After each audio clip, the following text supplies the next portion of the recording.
What's up, friends? Doug here from 2 Plus Tough, and I'm with my friend Jack from Rerolling Ones. Hello, Jack. Hey, Doug and everybody else. Yeah. So, hold on a second. With interference there. What's up, friends? Doug here from 2 Plus Tough, and I'm with my friend from Rerolling Ones. So that get all feedback on my audio. Okay, and this is a super impromptu, just hanging out with patrons and all that kind of stuff like that, and enjoying stuff. So if you have a question for me or Jack or anything like that, go ahead and throw it in the chat or watching that. Just be aware there is kind of a delay with the chat, as there kind of always is, and so we'll be keeping an eye on that. But in this episode, we're going to talk about, I don't know, what we've been working on and that kind of stuff. I'm going to be building some stuff. We'll cover that in a moment. Also going to cover wild speculation and dreams about Moonclan grots and all kinds of stuff. So always start off with hobby progress, so you know what we're working on while we're doing this. Jack, what are you working on?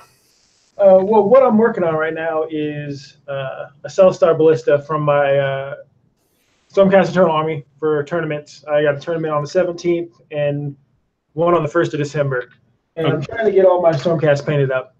But what I was working on was this Lord of Change, because we were going to do Firestorm campaign, but that got delayed for a little while. We had real life stuff come up, and so I get to paint my tournament stuff now. Nice. So I think I mentioned it when I did my tournament recap. Your tournament list is brutal.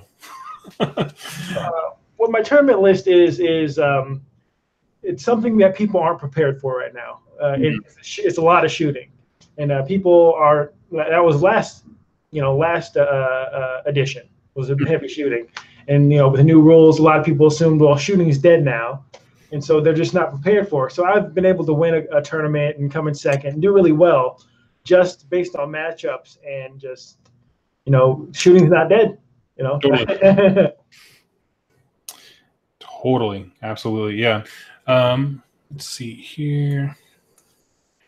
As for me, what I'm working on tonight, I was going to be painting up a bunch of Chaos Warriors, but instead, actually found out I went to go reach for the box for them and realized I had nothing primed, which is sort of a bummer because it's getting to that season where it's getting harder and harder to prime things on good days, as far as, like, I just use spray on stuff.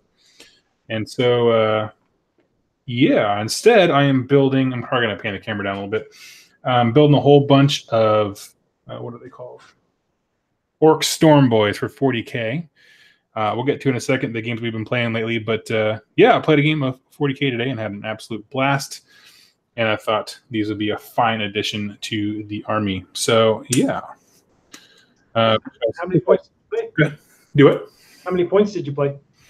We did a power level game because it was my first time playing with the new Orc Codex, and I think we came out to be like 60 power level, which is sort of a weird made-up number, but it's what my opponent had. We just met at Games Workshop, and I was digging through the stuff that I had brought. It was all assembled, so I had this random number, and he met me. So, yeah.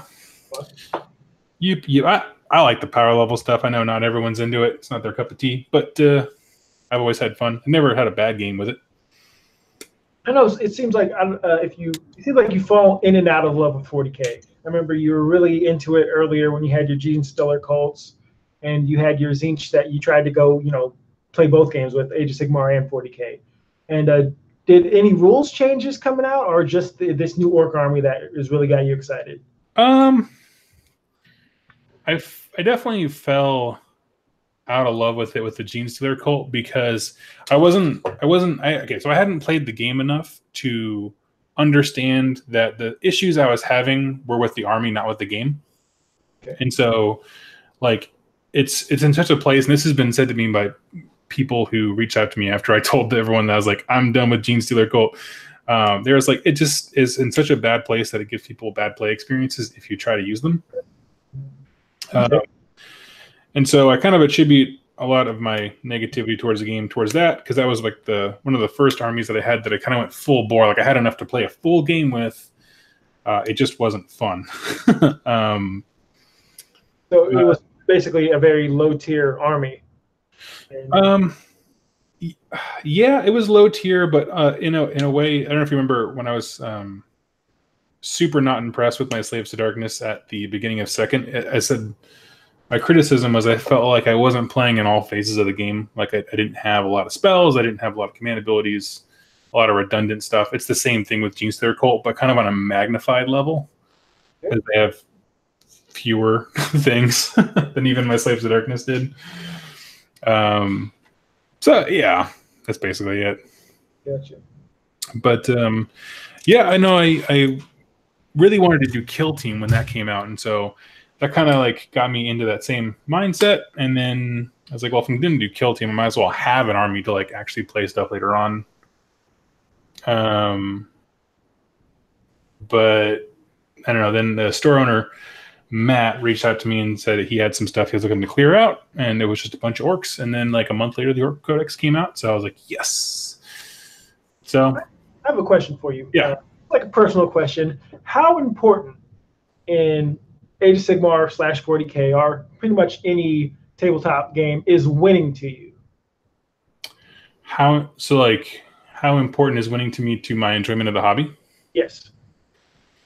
It is secondary. Like I would rather have a really good game where it's like neck and neck and I lose than have a game where I just win and stomp. Because I don't know. I guess the most important to me is like the social aspect of like you laughing together with each other about having like, ridiculousness, how close it's getting. I don't know. I guess I don't rate it very high. The only kind of negative experiences I have is if I don't feel like I really played the game with my opponent, they just kind of trounce me. Yeah. Does that answer the question at all? Yeah. It's a question I had to ask myself recently because I think the Age of Sigmar scene up here has started to get more competitive because we have like a tournament every month now. And the last 2 tournaments I played in, I brought a corn list because I just wanted to give my Stormcast a rest. And I went 2-1, but I really didn't finish. I wasn't no danger of winning the tournaments. Yeah, I had fun, but like against the best armies, like some of them I didn't feel like I had a chance to win, and I don't know, like I didn't have fun when I played against, like, for instance, I did a Deepkin. I took Corn against them, and they just did everything better than me, and I did not have fun, but I was like, I don't like feeling helpless.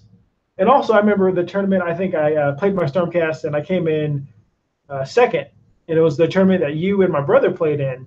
And I didn't have very much fun that tournament because it didn't seem like you guys were having fun.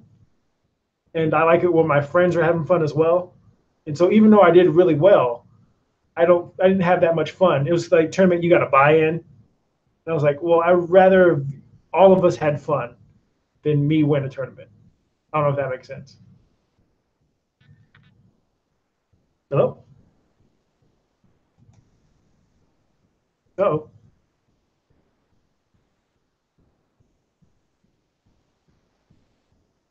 Can anybody hear me?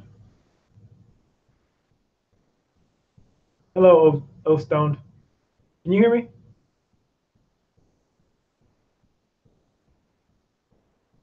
No. Oh, okay. I think Doug's fixing something. Good. Stu Rat, everybody in the chat. Hello.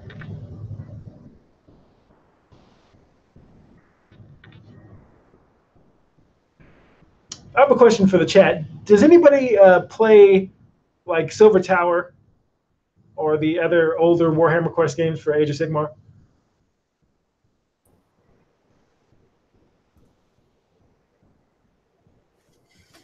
Oh, I heard you, Doug. You did? Yes. Yeah, you're back. Oh, okay. All right. Hey, Doug's back. Not quite sure what happened there, but apparently unplugging everything works. So, I'm sorry, you had a question for me. It was just talking about winning and how awesome I am at Age of Sigmar and stuff. But other than that, we can move on. No, it's a super legit question. I think I heard it on a podcast called Independent Characters, which is a 40k podcast, but they do a lot of narrative stuff and thematic things, kind of like we do. and the host kind of likened his enjoyment of the hobby to being like a dungeon master in D&D, where it's like, I exist to bring a fun story here, and I play the bad guys, so even if I lose, that's how the story was supposed to go, right? I created a fun experience for somebody else, and that's kind of tends to be how I lean on things. I don't know. When I'm getting ready to, like, hopefully this year travel to a bunch of events like Nova. I really want to go to Nova. And as I think about that, I have to really think about how do I want to act? Like, when someone who's only known me online meets me in person, what do I want them to walk away feeling? And I want them to walk away having like the most fun, laughing a lot. Like, that's just the memory I want to instill in them and pretty much everybody. So it tends to be what my driving factor is, just creating memories and fun experiences. Yep, agreed. Are you going to actually play in, like when you do are you going to travel and play in tournaments, or kind of just go there to, I don't know, just be a superstar? Yeah. You know, ask people floor questions in person? Yeah. A lot of those events have those types of things have like multiple events, like kind of sub tournaments. I think I'd probably pick one and make a big deal out of it. Like, hey, I'm going to be playing in this. Everyone come say hi to me, and then the rest of it would likely just be open to like meeting people. Like Daniel in the chat wants to know if you're going to go to LVO. LVO. When is that one again? I think you're going to that. I think it's end of January.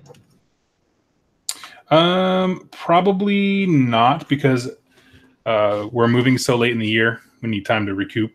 Gotcha. Just settle in and stuff like that. So probably not LVO, but plus, do they have a narrative thing at LVO? And someone can answer that in the chat. I'm keeping an eye on it now. I don't actually know. I don't really want to do like the big LVO grand nut stomp tournament. I mean, I want to give everyone a fun game, and everyone who plays me at that's going to get a free win. But tournaments are weird, man. It's a different beast, and it's like you have to. I don't know. It's very cutthroat, and you have to, if you want to win. That is, you can go to have fun, but there's just, you see the same stuff, and you're gonna see the same stuff, because I feel like you're encouraged to take what seems like it's unfair and just do that over and over and over. Yeah, I was so I put the question out there to the patrons. I was like, so I'm moving to a new place. What kind of battle reports and stuff like that do you want to see? And one of the folks said something super fun, was like, I want narrative stuff, and I want it to be more like, usually like narrative stuff is just the first turn we tell you a story, and then it all kind of falls apart and it becomes like super hardcore tactics. Like, no, keep telling the story throughout the thing. Like, I feel like that's what the whole goal is for this game when they make publications in GW, but I could be wrong. I don't know. But yeah, that's awesome. It seems like we had a discussion about this over at Rerolling One. It's like, what kind of games do we want to, bat reps do we want to do, or do we want to do narrative like campaigns, or do we want to just do match play games?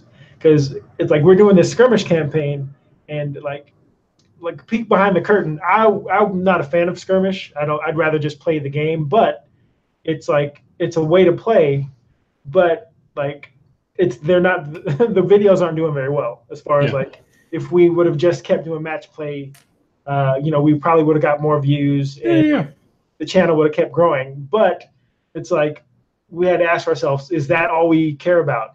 Is just views and stuff, or this is something we wanted to do? Obviously the audience voted. They're not that interested. We'll finish it and probably not do another one. But it was like an experiment, and so we're still trying to figure it out. But we're having a blast doing it. And it's awesome. So I want to thank you for all your help. No way we'd have grown as fast without riding your coattails. No, you guys do your own thing. I don't take any credit for that. Then why do we have to pay you? That's how the market works on the street. Like, did you have a fun October? Were you happy with it? Yeah, actually, I'll dive into that since it looks like Justin is in the chat, Chuck, asking a question about the book. So I think I'm gonna go against the grain of most Orc fans here. I think October was a rousing success. The reason I say that is because if you think about the number of model kits that were released for other factions, it's very meager, meager indeed. And the fact that we got so many new kits is huge and amazing, and I absolutely love it. Some thoughts on the codex for playing it once. So I played an all Primaris Raven Guard army, Space Marine. And it's kind of like playing Stormcast Eternals. Like everyone's got at least 2 wounds and that kind of thing. That's kind of their shtick. And exactly what the counter opposite of what I was talking about earlier with like with the Gene Slayer cult, feeling like I had 0 options. I feel like this codex, it gave me way more fun things to do. I don't know. I really enjoyed it. I see it. Justin said that -1 to hit. Yeah, it's the Raven Guard thing. So basically, his entire army is -1 to hit and shooting if they're within or outside 12 inches, which is like nut stomping in AOS. Stack it, or you're fighting somebody with a 4 up to hit. Oh my gosh, yeah. And so I love that October started out with the Slanesh release. I know, yeah. It was a leak, so they they jumped on top of it. But I liked October. I can't wait for Black Orc History Month though. That's gonna be fun. Yeah. I've been sitting on that joke for a while. Man, yeah. They would catch so much flack for that. I don't know if they would though, because they're a European company. I don't. Yeah. Oh no way, they can't. I mean, I'm black, so nobody cares if I say it. But yeah. At least somebody would complain about it. Oh man, but yeah, it's fun hobby. Anyway. Totally. Do we have any more topics you want to discuss? Yeah, no, I was going to finish up on the Orc Codex. It's tons of fun. If my Dark Oath or Slaves to Darkness, whatever the equivalent is, got the same treatment, I would be the happiest man in the world. Yeah, no, that's pretty much it. I played Goths because that's my paint scheme. Everyone should play Goths. It's amazing. Just do it. So picture this, if you will, Jack. Yeah. You have a melee army that's really good at getting into melee. Yep. And every time you roll a 6 to hit, you generate an additional attack. Okay.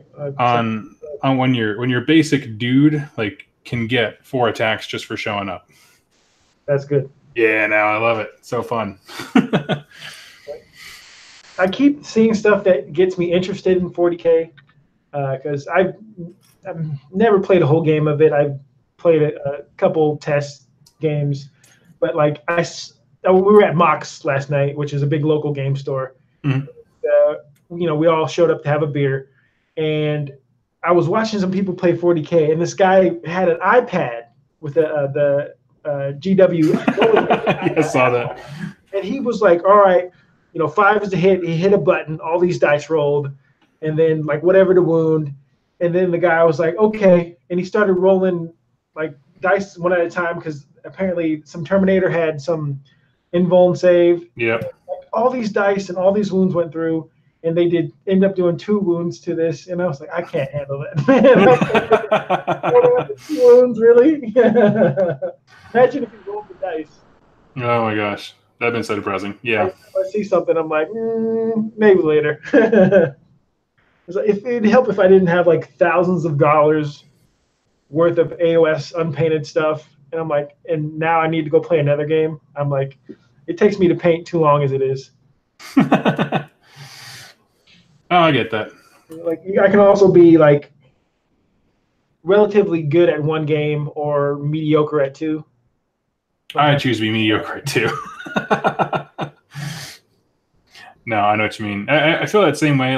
Every once in a while, I'm at Mox and I look at the War Machine and Horde stuff. I'm like, man, that was my first miniatures game. I got a lot of nostalgia. Mm-hmm. I love some of the art. I don't want to play War Machine and Hordes. I have to pull myself away and be like, there's a reason I I stopped playing. That's okay. Sometimes like you feel like a GW fanboy, or at least like I do sometimes, because this is what I grew up on. I remember being 9 years old.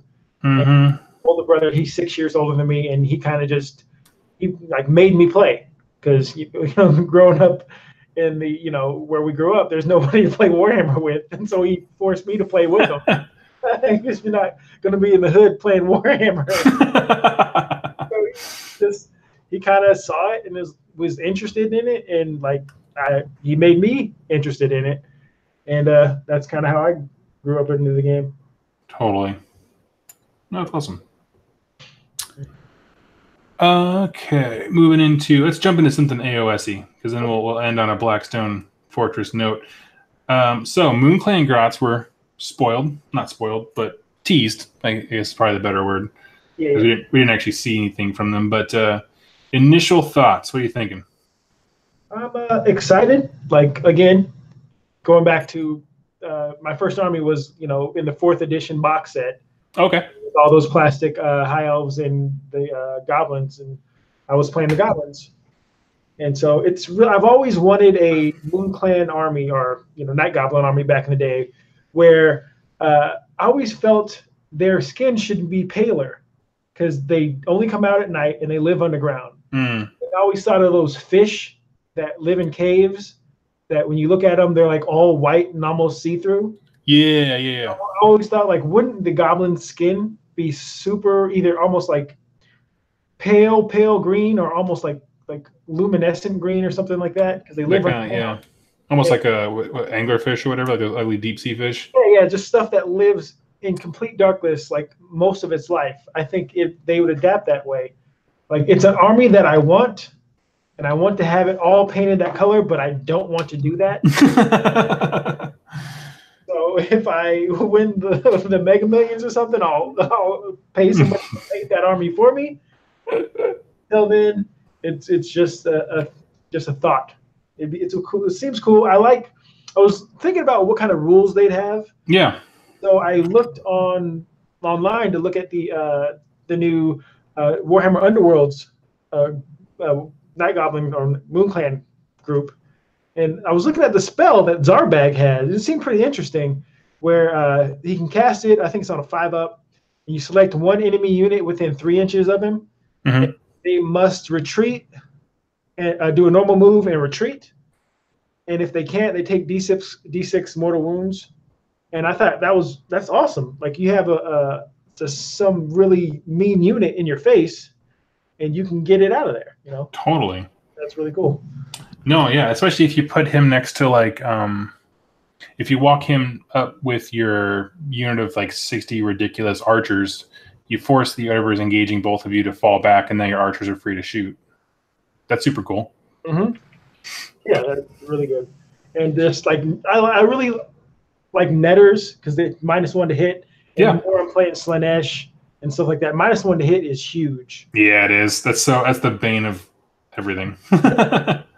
It's like, and so I can see it being a horde army, obviously, because all those Night Goblins. But yeah, and hopefully they get a lot of new stuff. But if you look at Beast of Chaos, like, to me, with that release, I kind of felt it was incomplete, because I just, like, when I see Zangors, all I can think to myself, all right, you have Zangors.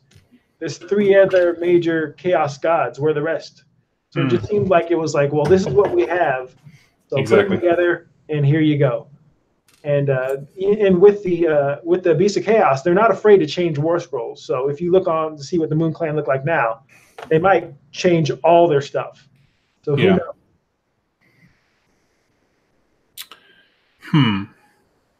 Agreed, Ace. Ace 2, 1, 3, 4, 6. The endless spells, a bad moon, that would look awesome. Iron Jaws, like a foot of Gork, if they. I just want the Iron Jaws ones just need to be giant body parts. Yeah.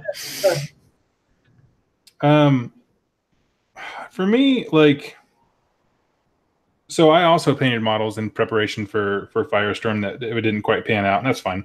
Mm-hmm. But what I painted was 60 Moonclan Grots. Yes. And I hammered through them like a madman. And appreciate it, even though it's still might happen. There's still people. I don't care. It's whatever. Give me something to do. But my point is that I finished 60 Moonclan Gratas. I felt incredibly accomplished until I realized, like, oh, this can literally be a single unit in this army.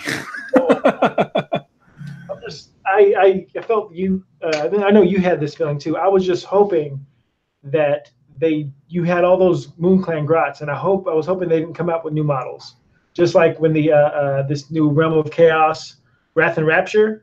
Like, yeah. I just painted up 30 Bloodletters, and I was really hoping that they didn't redo Bloodletters. Exactly. Yeah. Yep. Totally. And it doesn't look. Well, I mean, based on the Shadespire as our Underworlds warband, it doesn't look like they're getting a new sculpt. Like, I'm pretty sure, based on their size and kind of the way the bow guy looks, I think the old ones are going to be compatible.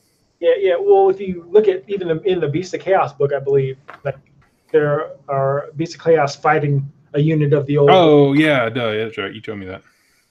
So I'm pretty sure you're golden. Yeah, but at that point, it's like I don't know. I'm just not sure if I want to do an entire army of them. So we'll see. Okay, I have a question for the chat and for you, Doug, because we're trying to think of new ways to add content to Rerolling Ones. And I was always, I used to be, I'm still am a fan of MMA, UFC, Ultimate Fighting, and mixed martial arts and whatnot. I did do jiu-jitsu for a while, and I used to listen to this show, and it was a call-in show. And you could call in, talk to the host, discuss the latest happenings in MMA. And I thought it'd be cool to do I don't know if it is there Warhammer show where people can call in and talk, because I think that'd be good. Cool idea. Well, everyone, tell them what you think. I think it'd be cool. Yeah. I think getting everything like in real time and getting that synced up is probably like a technical hurdle, but once it's all done, like especially people like a lot of people in the UK. It'd be, yeah, exactly. Yeah. Yeah, but I was thinking about doing a call-in show just because I'm a fan and fans talking to fans. Oh, we got to please make that happen. Oh, cool, sweet. All right, well, I will. We'll talk to the other guys at Rerolling Ones. Exactly. Get Doug to be a regular guest. We'll call it Realm Talk. Yeah, Realm Talk. Talk about 40k too. Daniel is correct that Garage Hammer does something similar. That what they do is they have a voicemail, like they made like a Google account voicemail thing, okay. And so people can call in, leave messages, and then they'll play them live on the air, which is not quite the same thing. It's very similar, but in terms of like real time and like that, yeah. Sweet. That's it. I need to. It's Garage Hammer is a podcast, right? I need something else to listen to while I'm at work. I'm gonna give him a shot. Highly recommend it. He got me hooked when so basically when I picked Warhammer back up as an adult, because I played when I was much younger, but when I picked it back up, he helped me get caught up with like where the end times was. Mm-hmm. So that was a huge thing, and I've just been a listener and supporter ever since. Yeah, I know what really helped me with getting back into the game, because I took about like a 15-year break from the early 2000s till last year when I found your videos and stuff. And like Vince and I think Relian was one of the guys, and they were just breaking down each end time books, and it's on YouTube. And like that really helped me, because when you get back in the game, you're just like, you have all these questions like, whatever happened to so and so? What's he doing now? And speaking of that, a character from my childhood just came back, Gotrek. There you go. If you haven't had a chance to listen to the audio drama thing, but it's really good. I loved his viewpoint. Like it's like you took somebody from the old world and plopped them in now. He has all the same questions. He's like, he's like, why are they calling themselves this? And like, this, he's not calling people Duerden. He's calling people dwarves. And he even points out why he called, like, dwarves is the human name for dwarves. And they don't call themselves that.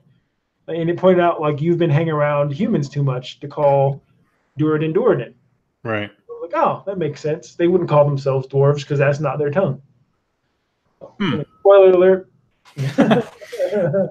I I am going tomorrow to pick up. They have a new like a series of novellas coming out for AOS and 40k, like short stories, and so I'm going to pick those up. But the second you told me about the Gotrek one, I was super excited. And then it was like an audio drama. And if you haven't listened to the show before, I kind of struggle with audio dramas. And so there's going to be one where I'm basically just going to like probe Jack for information. What happened now? We'll go have beer and story times with Jack. I'm trying like like two book, like the Gotrek one came out and like a Neve Black Talon one just came out. And I'm listening to that. And, I like Age of Sigmar fan, but man, some of the Stormcast books are just boring, man. I get that. Stormcast are super boring. It's like we get it. Praise Sigmar, man. I listened to the the Witch Hunter one. I forget what it's called. That was really entertaining. Not the City of Secrets, is that? No, this is the one after that. City of Secrets isn't on audiobook. Really? Okay. Yeah. So, anyway. Oh, gluing stuff on backwards. Oh. So you got Speed Freaks early. Have you had a chance to play the game yet? Play the actual Speed Freaks game? Yes. Yes, actually I did. How'd you like it? It's like it's kind of how I feel about Skirmish, where it's like you're about 2 pages of rules away from being amazing. Okay. Where like the actual functions of the game itself are super top notch. I think they're really fun. Have you ever played X-Wing? Yes, I have. Okay. It's like that, but it has kind of a much more like, there's a lot of more fun things to do with your vehicles, and it's kind of like a betting thing. Like you kind of allocate resources. Like I'm going to try and bet heavy on like shooting this round or whatever like that. And so like the game itself is fun. The problem is like there's no way to like, if they made it a way to like include other vehicles, or even like if all the races vehicles could come together, right? Like, have Twisted Metal of 40k and just like all the vehicles going nuts. That would be so fun. But they're trying to keep it a little, I don't know, more contained than that. What was the ice cream truck clown? The freaking clown, yeah. That game was awesome. I don't even remember, but yeah, it's exactly that kind of stuff where it's just like be ridiculous, And somebody was telling me like, oh, they wanted to kind of maintain like the lore for XYZ. And it's like, this is the company that has orcs play humans in football, like literal football. So like, yeah, I don't think that's what they're worried about. How is it as far as a deal? Because I know I have Gore Chosen, and I've never played Gore Chosen, but I bought it because it had all the characters I wanted. And it's cheaper to buy that game than go out and buy each of the individual corn characters. Sweet Tooth, yes. Thank you, Tabletop Experience. Sweet Tooth is the name of the ice cream truck. Oh, nice. As far as a value, it's kind of difficult to say because the 2 new cars that you get in there are not yet available on their own. Oh, where? And so it kind of, in my mind, it skews the idea of a value a little bit, just because I couldn't tell you. If you have an army that would use those vehicles prominently, it's great. It's great because it's the only place they can get them. I'm doing a very melee focused army that has almost nothing to do with shooting, so it doesn't help me that much. But I love them as models, so they're in. Gotcha. Yeah, kind of it was so they don't have rules for 40k yet. Is what you're saying? Oh, they do. They have rules. They just don't have individual boxing. So the reason it would be okay. Gotcha. So probably the problem with value is like you could price out what all the corn heroes would be, but I can't price out what all the vehicles would be. So are the vehicles good? Honestly, everything in the army, from what I've kind of gathered with that, it's all very like playable. There's nothing that's like a straight up turd. Yeah, I feel you on that because like with Gore Chosen, there are like the Exalted Deathbringer. Yeah. Like you're not going to ever see him at a tournament. Like No. it's just I feel like a completionist, so I'm like, oh, I want one of everything. Exactly. And so, like if you're playing Path to Glory and you roll him, that's probably one of the only times you're going to see him or something like that. So exactly. there are characters in there that are, I mean, they look cool, but they're not going to ever see him on the table versus if somebody's wants to win. Totally. That's generally how I feel. Like if you want the cars, grab them. Like honestly, so it comes with those 2 cars and 6 bikes. It's a good value to me because I am not an owner of very many war bikes, and so like I would want them for that too. Like it just increases the value for me. But that being said, like a lot of Orc players already own a small mountain of those bikes, so yeah. I know. I sometimes listen to this guy, Carryot TV. Yeah. He's like it's all 40k, but he's really it's a great show, very interesting guy. Yeah. I know he has a strong opinion about some of the Orc models. It's like that's what YouTube is, strong opinions. It's like take it or leave it. I mean, in my opinion, you're okay. Yeah. Yeah, there's no neutral on the hunt for YouTube views. This corn dragon is crappy. If you like it, you're dumb. Like some people can like it, some people not. Yeah. Totally, yeah.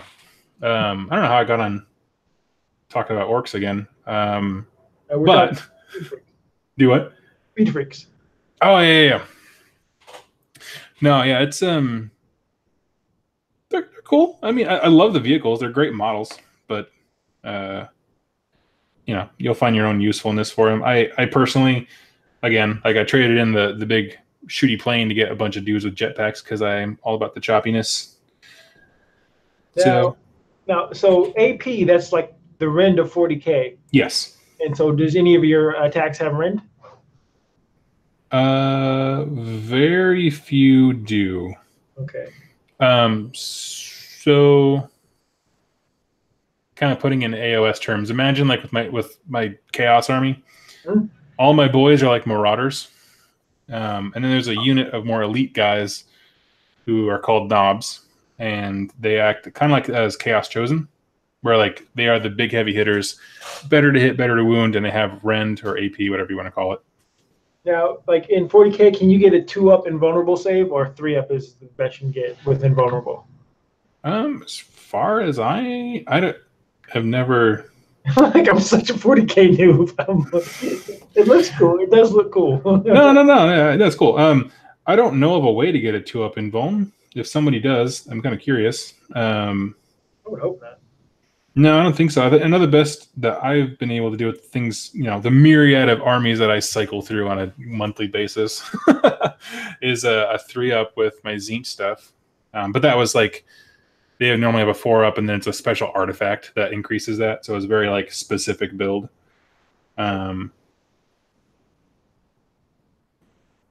Yeah, I think. Oh, let's see. We got a question in the chat. Oh, go for it. Any advice of starting their own okay? So any advice for someone starting their own YouTube channel? I know that's a little off topic, but I might as well ask. Dude, want me to go first? You have more viewers than I do. No, you go. You go, and then I'll give the right answer. Okay. Well, we're obviously like you have to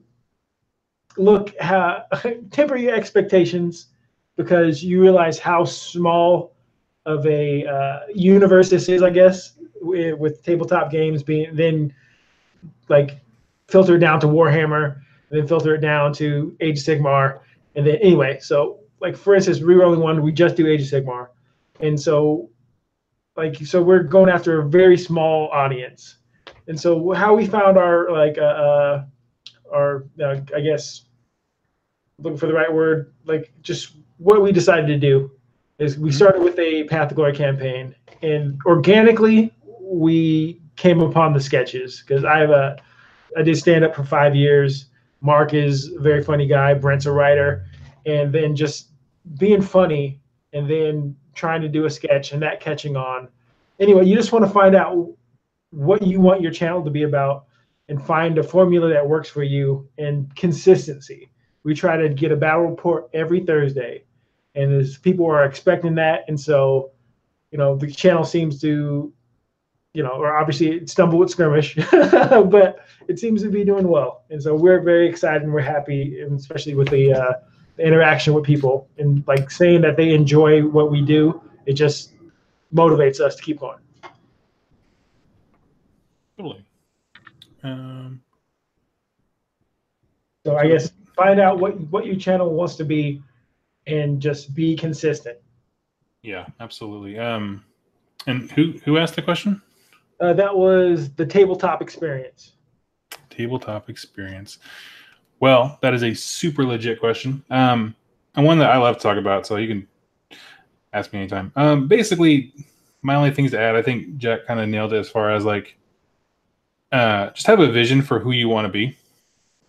And the kind of, I don't want to say content you produce, but I mean, just the value you want to give people, so like my quote unquote vision for 2+ was, it came out, AOS came out and no one was talking about it. And actually that's not true. Everyone was talking about it and said it was a dumpster fire. And it was the last laugh of the War Machine Horde guys as they were making fun of us, but whatever. So basically my vision was I want a place to talk about the things that I think are cool, and then also foster a community for people to also talk about that thing. And that was, again, in that specific instance, my focus was on community building rather than producing a specific kind of content. And so, yeah, just trying to like share things that I'm passionate about while creating places for people to learn about them in ways that don't just call Age of Shitmar and crap all over it. But yeah, so having a vision for what you want to do, and then also like, I think there's just something to be said for just radical user engagement. By that I mean, every time someone leaves a comment, try as hard as you can to respond to them, be assistance to them. If you want to grow rapidly, there's a bajillion videos on YouTube about how to do that. But I think the core of most of them is simply to say,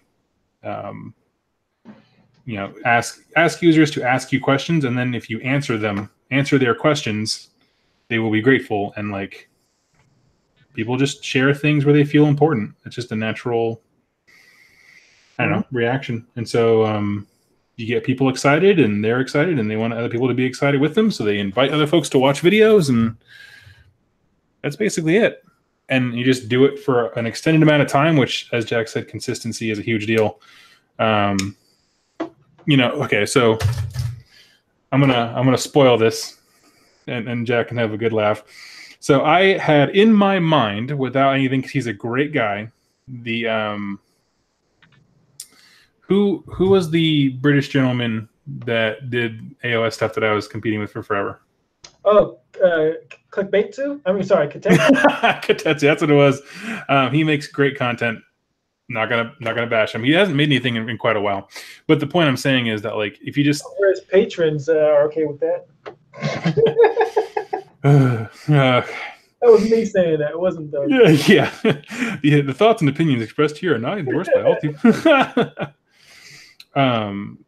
No, but I mean, just saying that, like, he did videos when he could, and he got very popular, and that's awesome, and I'm happy for his success. And then, it just wasn't a priority in his life right now. So have reasonable expectations for when those kinds of things change in your life. Yes. And the kind of content you want to deliver and that kind of thing. So I think that's pretty much all I had to say. I got a little rambly there at the end. Also, it helps if like you live next to a content provider who has more followers than you, and just get on his coattails as well. Exactly. Yeah. Jonathan Lowe asked a question, and this is a question that I needed help with when I first started playing. How do you transport your miniatures? And I'll show you real quick a way I found out, because I bought the big foamy case that GW sells for my Stormcast, and I found that my swords and stuff would still like break off in there. Like, you know, all the fiddly bits would still break off. And I annoyed it. And so I found I think on YouTube, they taught you how to make it. But see, this case here, I bought it from Walmart. It was like, you know, maybe $5, probably less than that. It might have been Vince. He might have did a video on these. I went to a hardware store, got some sheet metal. Like, it's, you know, it's cheaper than you think. I think the most expensive thing I had to get was 10 snips to cut the metal. And then I glued the stuff on the bottom. And then AliExpress is a app you can get. And it's kind of like just the Chinese, like Amazon. And like a Mark Shu from Rerolling Ones pointed out. And you can get magnets on there for super cheap. I'm talking like, you know, 50 cents for 100 magnets.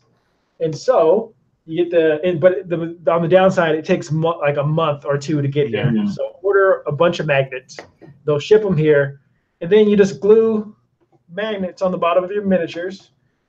And so you can hang this upside down. See, guy's not moving. And so I found that the best way. And you get deeper ones for bigger models. And that's how I move my miniatures in these little containers with magnets. Sweet. Well, can you turn my speaker down on your end? Oh, yes. Sorry, get a little reverb. For me, I went with, upside down. There's my big bag right there. It's from a company called Game Plus Products. One of the local stores I game at here carries a whole bunch of their stuff, and it's just super convenient to just grab a thing of foam. Yeah, actually, what I really love at some point is, I'm probably gonna do it at some point, but I'll reach out to one of the carrying case manufacturers because I want to do the ones where like it's a magnet tray, kind of like what you have, but it's like built to like carry like multiple shelves and configurations.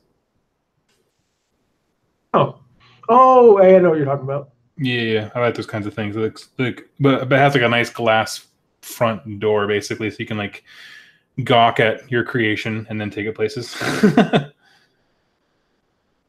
So anyway, if you or know someone you know is part of a company that sells those things, let me know. But yeah, any more questions in the chat? What we got? Lenora wants to give you a shout out. She's been subbed, or he or she has been subbed and watching all the videos ever since I don't know, didn't say when. But yeah, Lexi Lore likes your start collecting. Also, never forget that Doug said that Flesh Eater Courts is his best army. So always remember that. I think so. You have some Flesh Eater Courts for your boy who's getting into the game, and I think every time we bring those up, the reoccurring joke in our group chat is just like, "Oh yes, the best army." Oh, I see you've raised a power gamer.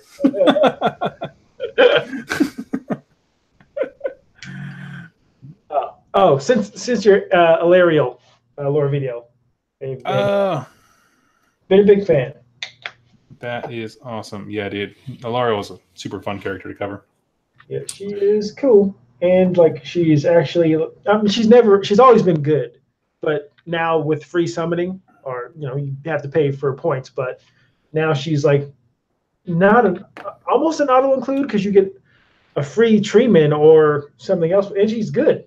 Yeah. Now, not only is a beautiful model really good, that's like, as before, you know, it was kind of a waste of points. But yeah, Ilarial. Was she not? I mean, like, I honestly know nothing about Ilarial's rules. Like, was she not great before? Well, she was great, but like she summoned stuff in, you know, first edition match play. You know, picking a model that summons something because you had to pay the points for it. Right. So it was like, yeah, you kind of didn't want to take her. But now she's badass and her rules are really good. That's always a good combination. I have a question. Like me and Brent from Rerolling Ones were talking about this. Items you could see changing as soon as the next, not say FAQ, but the next GHB drops. Like, I think we were thinking Ethereal Amulet is just too good. It's almost it's really good, especially if you have a 3-up save, like giving it to a Maw Crusher or a Vampire Lord on Zombie Dragon. It's like the same thing over and over and over again. And I could see them changing it to a 4-up save, just like all the other ethereal things in the game. Yeah. Make your save 4-up and your ethereal. I would not be opposed to that. I mean, I'm not opposed to it just because of the sake of like its consistency, right? This is what ethereal does. They've since changed the definition of it, and that's fine. I don't know. I'm kind of torn on that because, like, on one hand, there are just some books that struggle mightily, and having that kind of stockpile of things is super important. So I don't like to see things turn. Okay, I guess put it this way: if the artifacts get turned down, I want to see some of the turned down for what? I mean, like it was a song. It was they're not all hits. But if they get reduced in power, since apparently I can't talk about being turned on, but if they get turned down, I want to see like the army specific faction rules, like Slaves to Darkness and Fire Slayers, all those things. I want to see them go up, so those kind of smaller factions have some more options.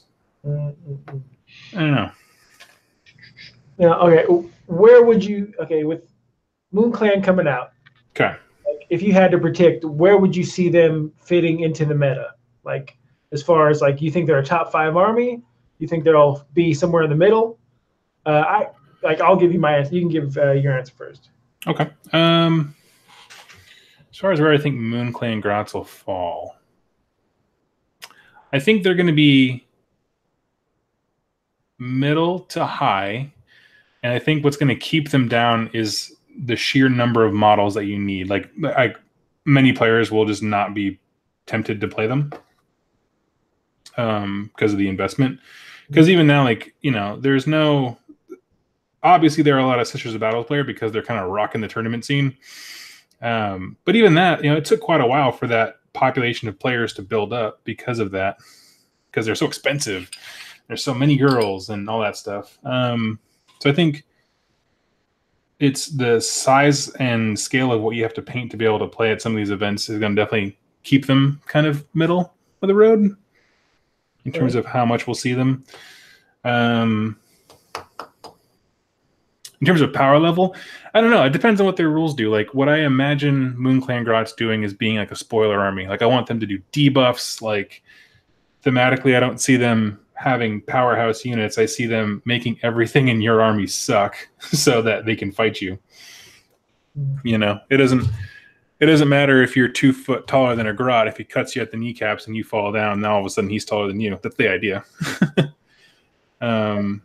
If they stay true to their roots, I think they'll be mid to right around mid to lower mid. Because what's always stopped Orcs and Goblins in the past, from what I recall when I played and what I've heard before, is like their unpredictability. It's like you can never count on their stuff to be consistent. I remember back in the day it was the animosity, and it's hard to be an elite army when you can't count on your army to do what it's supposed to do. Totally. So goblins are true to what they were in the past.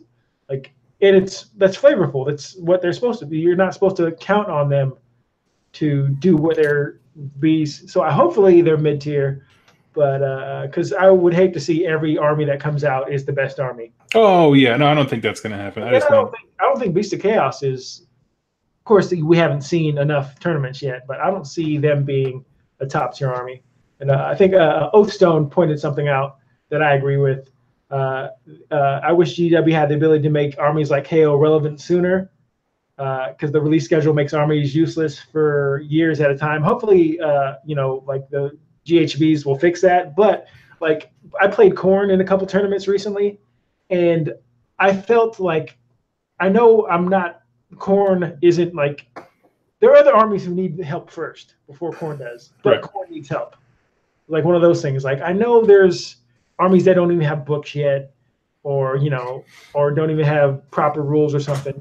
but it's like I played Corn against Idanet Deepkin, like I mentioned earlier, and it was like, oh man, I don't think I could have done anything to win. I had you at deployment. Yeah, exactly. Yeah. Oh, that's funny. Yeah, I don't know. I'm trying to think of the Moonclan Grot thing. It's hard. Debuff armies are hard. Because you want them to like be flavorful, but at the same time, I feel like Games Workshop's kind of moved away from absolute randomness, like they used to do, like in the old world.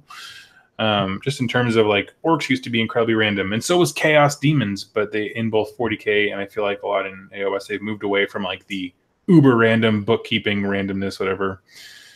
So I don't know what that means. I think it's going to probably turn into, well, they already have some stuff kind of like Skaven do, where it's like, hey, before you activate, roll a die. On a 2-up, this great thing happens, but on a 1, something horrific happens to you. And it's so good that you're always going to do it, which means it's always going to happen at some point. Or, whatever, it's going to backfire. Mm-hmm. But I don't know. I don't know if that's the same thing as having that like crazy character that I think you and I are probably reminiscing about. But has it been announced that it's going to be Moonclan, or could it be just like Grots? I think so. Joel mentioned like, what if it's like Moonclan and you put Spider Fang in there and stuff like that? That's true. No, it has not been confirmed that it's just one or the others are all combined. We have no idea. Okay. Hypothetically in it. Yeah, I don't know. I predicted. We'll definitely make a predicting video. It's right. No, I have no idea, and I wouldn't be opposed if they included like other stuff. Like, so for example, if the new warband that's just a bunch of like Troggoths and random monsters and stuff like that, yeah, is also a part of Moonclan Groth, which some people think it is.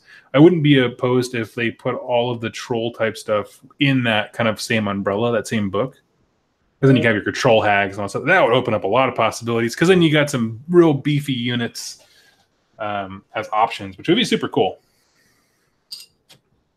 Have they came out with that group's war scroll on the app yet? Let me check. I haven't seen it. I think they usually do that when it's released. Okay. I'm checking right now. It'd be interesting to see what keywords they have and whatnot. Yeah. No, I wouldn't be opposed to it being Grot's overarching, because I don't think, I mean, I'm sure I'm going to, like, someone who is deeply passionate about the forest goblin dudes are super hurt by this, but I don't think the forest ones are unique enough. You know what I mean? So, like, if they were brought under the umbrella of Moonclan, I wouldn't care. No, I don't see the... Okay. Let's see here. Troggoth, that was the keyword I was thinking of. Has the Fellwater Troggoths, a troll hag, all kinds of stuff. So, yeah, no, I mean, honestly, to be super real, like, I want every book to be, in terms of format, like either Legions of Nagash or Beasts of Chaos, where you just give all of those little tiny sub-factions some context. Yeah. Let's say I guess I was a little disappointed with Beast of Chaos. Like, especially after seeing Mark's Warherd play. Like, Warherd, like, because he was really into Warherd, and now it's just an arm of Beast of Chaos, and it's not a very particularly strong arm. Mm. And so, like, I thought maybe I think they should have gave each of their, because you have the Herdstone, and I think they should have changed it up so you can have 3 different Herdstones depending on who your general was, maybe. Oh, that's cool. For the Thunderscorn, you could get a Thunderscorn Herdstone, and so on and so on. I thought maybe, because, like, I got to play just simply Warherd, and it's just a part of an army that's not relative. It just wasn't very good. You know, actually, It's funny you mentioned that because there actually is in the battle tome, like every entry has like all the Bray Herds and the War Herd and the Thunderscorn. They all build different kinds of stones, whatever they're called. Yeah, that'd be cool if like, because I know you can only put it in your deployment zone. So maybe if you played War Herd, you're more aggressive. You're allowed to put it up to the middle of the field or whatever. Or Thunderscorn, maybe it gives you +1 to your cast. You know, like it's arcane or something. It's not like I thought about this for a while, but no, it's cool. Gotcha. See, any more questions? Yeah, y'all. Fire when ready. There's a lot. This is not an official show. This is just hobby hangout while I build a bunch of orcs that I don't need. Oh my gosh. Stuff. It's been okay. So I'll ask you this. So have you had a chance to play anyone who, or have you played against Carriage and Overlord before? Yes, I've played against them twice. Okay. What do you think they would need? Because in my video today when I released it, I asked the question, what do Carriage and Overlords need? And it was a general question for anyone who plays the army, but I don't know. What do you think? Okay, my both experiences. One, I played my my tournament Stormcast list, and I did everything better than they did. Like they're a shooting army, but their range isn't that good, and so I just outranged their stuff and killed it before it got to me. So I think a lot of maybe increase the range a little bit. And the other game I played though was again with my Khorne, and they, Khorne's not particularly fast, or the version I was playing, and they just shot me before I got to them, and so I felt like it was they were the scissor to my paper with the Khorne army. Like I was like, how could I have won that? Yeah. I was running triple Bloodthirster, and Bloodthirsters don't have a very good save. And so they just, shot. Especially they have some really nasty stuff with I forget what it was, but like just these, they could have 3 of them in one of the units, and they did like D3 damage. It wasn't pretty. But the other thing, I outshot them. And somebody said they need expanded battle line. Yeah, it's really rough when you have one battle line for a whole army. Yeah, no, I totally get that. I think that's probably when I hear the criticisms, I think that's the most obvious one. When they have other units, they have at least the Grunstock Thunderers, the ground troops, the big old guns, which is probably the one that tore you to limbs. And it's like, well, they have them. Just make them battle line if. I don't know if that. I mean, I'm trying to think. Battle line if was a thing when that book came out, so I don't know. Yeah, it's a cool looking army. It's like a rare, like, because you look at all the armies that have come out after KO, and they shot to the top of the list as far as competitive go, except for KO.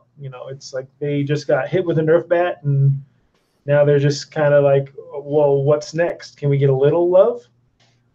Mm-hmm. But also, like, they came out right when I started playing, and so I don't know how good they used to be.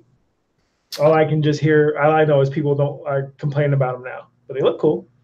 I don't know of a time, like I remember when they came out, and because at the time I was kind of doing more like new stuff, like following what other people were doing, and kind of I don't know, just trying to disseminate more competitive thoughts into like, hey, this is how you can do cool stories and things. And I'm looking at it, and everyone's just kind of scratching their heads because they can't kind of wrap their heads around what they're reading. Everyone's like, but they're a shooting army, but they don't want to be on the ground to shoot, and I don't know. It seemed like a real head scratcher for most folks who were looking at the rules, kind of even with a keen eye. Yeah, I just don't have enough experience with them yet. Mm-hmm. Just those 2 games, and I've seen a couple battle reports, like on Mini War Gaming. One, they got stomped by Beast Chaos, and the other one, I think somebody just had a bunch of the rules wrong, so you kind of had to throw that game out. Yeah. Yeah, I mean, honestly, like I think they're up there with Fire Slayers in terms of they have some of the most intimidating war scrolls ever, where it's just like a wall of text. I mean,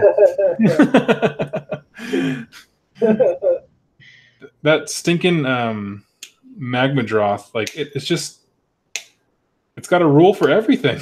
It's like, I'm sure when I learn all these rules, this is going to be a great unit. If you see a guy with a handlebar mustache and one of those huge old-timey bicycles with Exactly. a huge wheel on the front and the small wheel on the back, and it's noon, then you get +3 to exactly, yeah. Then D3 Mortal wins. Yeah, so well. That's exactly it. We were playing some of the rules playing Malign Portents, because I didn't play a lot of Malign Portents, but they did Malign Portents with the skirmish campaign on the channel. Oh yeah. Some of those things are just like, wow. Yeah, they are. It's like, ooh, I'm glad I didn't play a lot of Malign Portents actually. Well, so there was that one. I knew that I hated Malign Portents. Let me tell you the moment that I realized I was like, my soul rejects this, because Jack did it to me. I was playing Tzeentch rules, like the Disciples of Tzeentch army with all my slaves to darkness. And I got to use Destiny dice, and I took 2 Destiny dice, and I made a long bomb, 12-inch charge with my Marauders to tie up pretty much his entire front of his army. And then he played the Malign Portent thing that makes you re-roll charges. And I was just like, my heart, it just broke. I gave up 2 Destiny dice to do nothing. That was a good moment. Someone says KO at first release were a little OP, only because the Thunderers only armed with the mortars, yeah, was nasty. Okay, I don't know. I know like everybody took the same thing. Like I remember you had different options. Like you could take this kind of gun, or that kind of gun. But everybody like went on eBay to buy extra bits for that specific kind of gun. And so I don't like that. If there's one that's always clearly the best thing to take, it's like I'm not a huge fan of that. That's legit. Yeah, it's I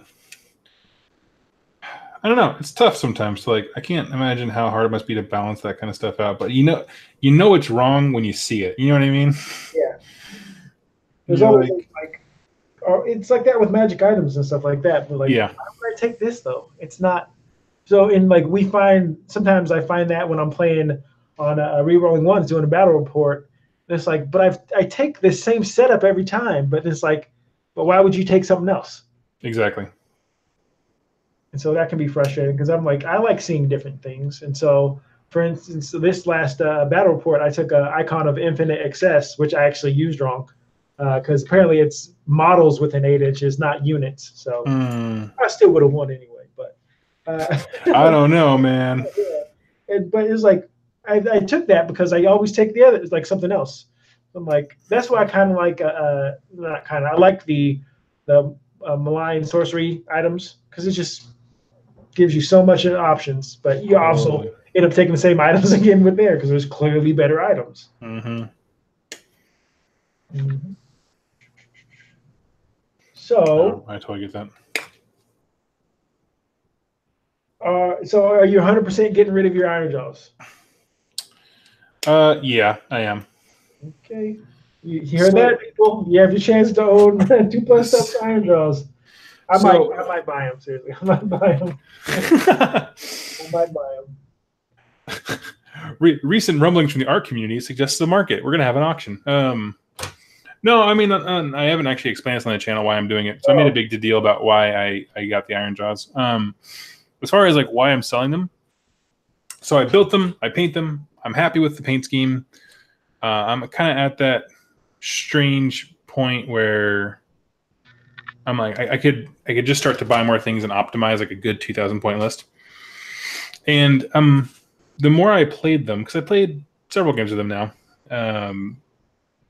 where I'm not enjoying myself the same way that I enjoy my chaos. Like the more I played Iron Jaws, the more I missed my Slaves to Darkness, which I never got rid of. I never sold or traded them for this exact reason because I had a fear of this. Well, I'm glad you didn't do that. Weren't you close to selling your Slave to Darkness? No, Okay. no, I never sold them. I'm probably going to sell the Marauders because I'm not super a fan of their sculpts. Yeah. The more I play with Chaos Warriors, the more I just only want to play with Chaos Warriors.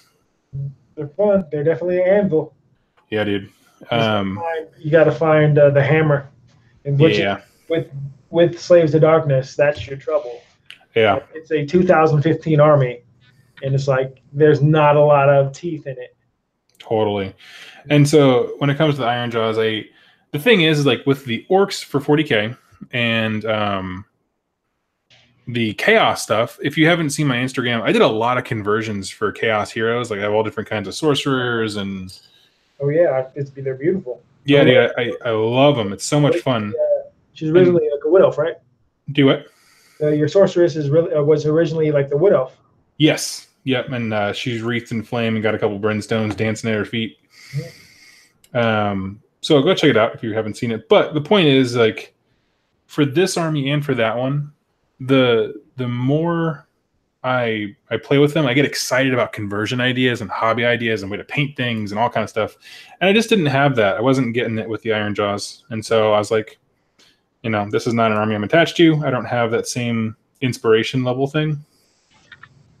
Are there any, like, not proxy, but any chance to use some of your Iron Jaws in your 40k Orc army? Like, are there any sort of back and forth? Like, this guy can be a brute or a goth? I don't know. Yeah. No, totally. Okay. There are definitely bits that I'm using. Like, I actually went online and ordered a bunch of bits for Iron Jaw stuff because it looks good on 40k stuff. Okay. But not without some major modification work. And plus, I don't want to paint the blue for 40k. I want to keep it black and dark and understood. And grim looking. So yeah. Anyway, but that's all gonna go. I'm not gonna like as I technically I am true to my word where I said I'm done trading armies, and I am not trading this one. I'm done trading. I'm just gonna sell it and I'll take the proceeds and get terrain. So unless you want some flesh eater quartz, I got a bunch, bro. Yeah. I don't know, man. I don't know if I can handle the power. That's not in the game. I can trade you. Exactly. I feel like if I ever own flesh eater quartz, I am obligated to take them to every tournament just to eat my own words. There's some nasty lists for flesh eater quartz. Like there are. Where you can, like, you're playing a 3,000 point game against somebody's 2,000 point game, almost like one of those things. Yeah, because you have heroes that can just be like, oh, by the way, more guys come on the board. And you're like, wait, what? I think that's really cool. For instance, like, I don't think I could beat a flesh eater quartz like tuned list with my list, but my list is really good at killing the gash. Like, exactly. I saw that. That was amazing. Killing the gash Archon top of turn 2. It's like so like I'm good at killing, but I don't think I could kill a very good Nighthorn army because that 4-up save would be brutal. Yeah. My whole army depends on high range shooting. Totally.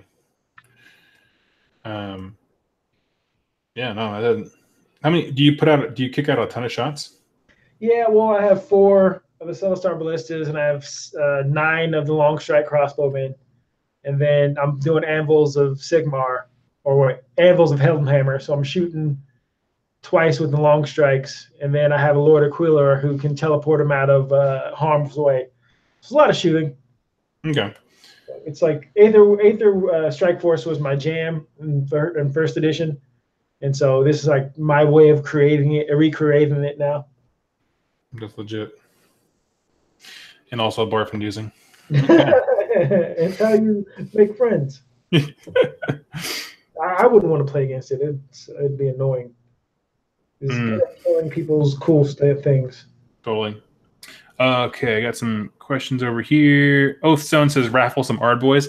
I'm kind of on the fence about what I want to do. I'm actually considering holding a raffle and then like giving some of the proceeds like a charity or something.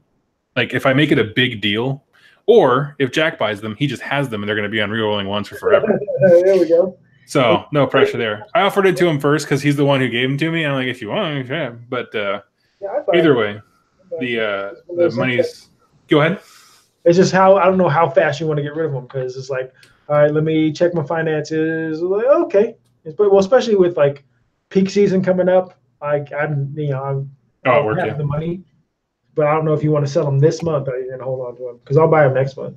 Oh yeah, I don't care. Okay, sweet. You're here first. I'm buying back the Iron Jaws I traded. Now I have the Fire Slayers and the Iron Jaws that dug. All right, so this is official on this channel. Jack loves Iron Jaws so much he bought them twice. I did buy them twice because I bought them the first time. Do it?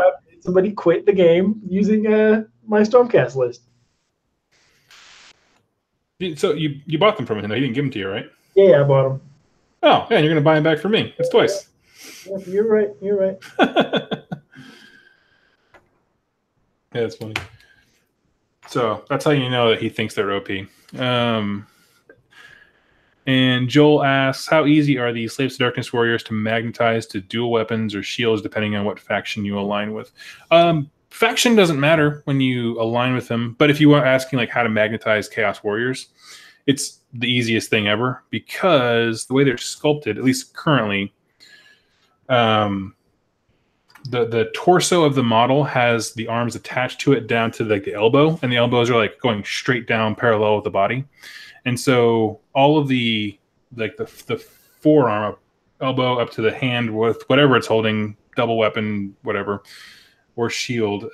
If you just put a magnet on the end where the elbow is, it just locks straight in. Depending on how you magnet. Now it'll take you a bajillion magnets to do that.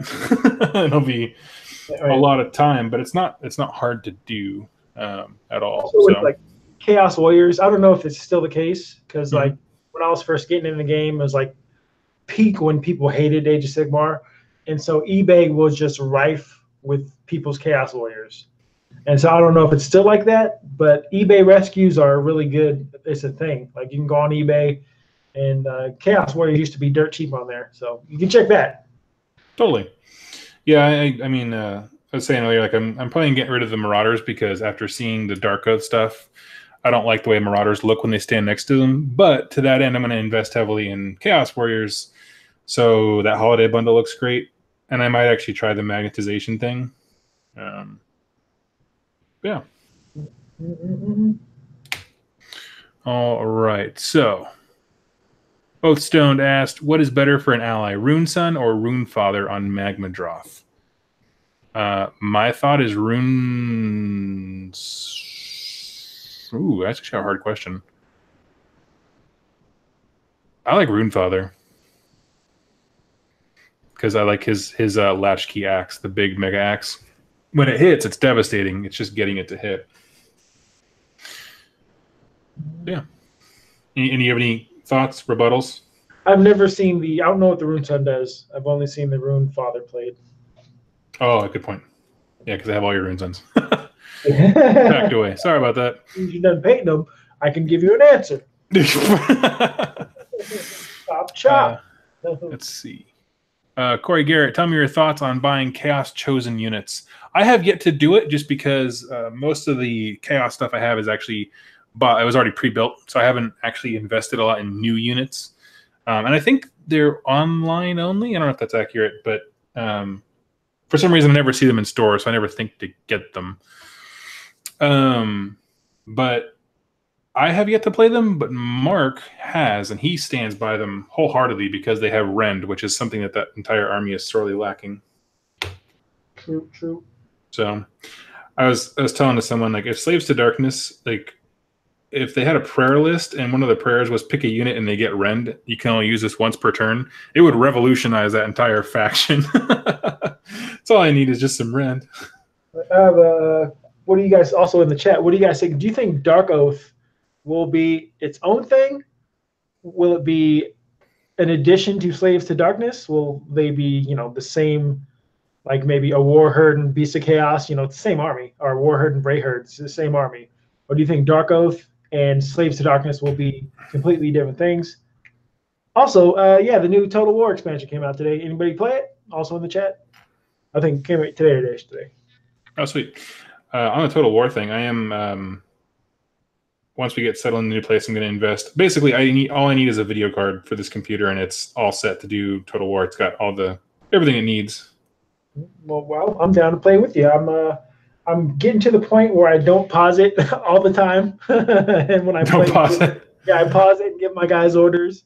I play at normal speed. Nice. I have Total Rome Total War on this thing. I love those games so much. My favorite is when,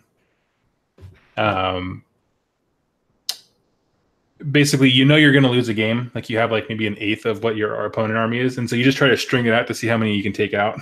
I love that so much. Yeah, you griefer. I'm sure you like to camp. Oh yeah. Night people. You were playing Ultima Online. You grief people and take their stuff. Yeah, that's old school. That's how it shows my age. Ultima Online. I think come up with a better reference. Yeah, is that like Sim City?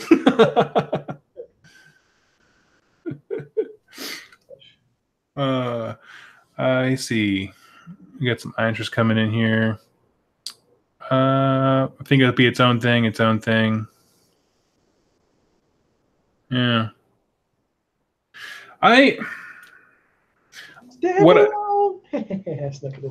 Say what? Yeah. As far as what I want it to be, truthfully, is I want it to act like another Chaos God, but it's just unaligned. Gotcha.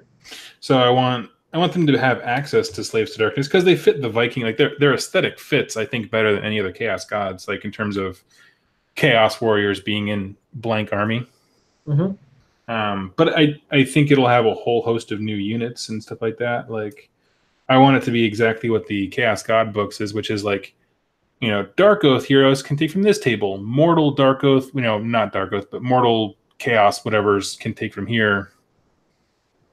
Slave to Darkness, that's what I'm trying to say. You know what I mean? Where it's like you could go all exclusively Dark Oath models, but also you could take your old stuff.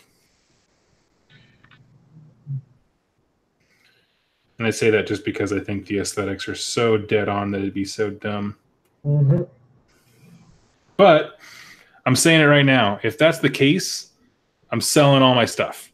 And I'm buying Dark Oath because that's what I want to play. I want to play Chaos Undivided. That's awesome. Play what you want to play. Yep. That's what I like. I'm excited for Slanesh because that's where my heart is. I'm a Slanesh player, and I'm so excited. Like I was going to get the Wrath and Rapture box set. I was, but then when I saw what it's coming with, which is a lot of stuff I don't want. When it comes to Demonettes, I have almost 61 Diaz Demonettes, and like those are the ones I like. And I don't want to mix and match them really.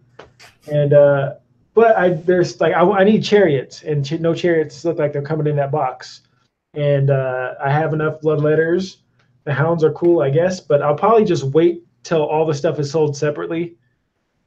Because it seems like, eventually they'll break that box down. You can get the heralds, hopefully, and I'll just buy that stuff when it comes out 6 months later. What are you most excited about when it comes to Slanesh stuff? Keeper Secret. No, what am I most excited about? War Scroll battalions. Mm. I love war. I like having more than one magic item. I can lower my drops and stuff like that because it's really limiting not having War Scroll battalions. Like Skaven players can attest to this. Because you want a magic item, more than one magic item. You don't want to have 11 drops, and you just want it's not only is a War Scroll battalion, it's also a free command point, and so that's what I'm looking forward to. Mm.